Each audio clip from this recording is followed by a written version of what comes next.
Noong 1986, 600,000 Soviet soldiers ang pinadala sa Chernobyl. Hindi nila alam na papatayin sila ng sarili nilang gobyerno. Tinatawag silang biorobots dahil kahit mga makina ay nasisira agad sa radiation. 80 segundo lang ang trabaho nila sa bubong. Mas matagal pa, patay na.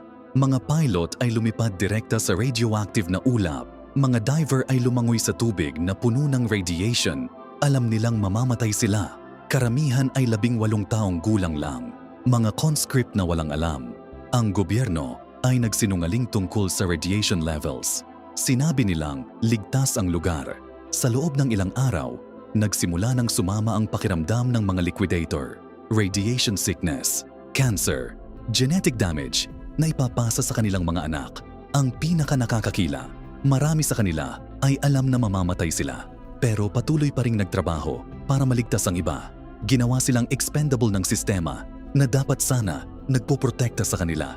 Ito ang tunay na kwento ng mga bayaning hindi kilala ng Chernobyl.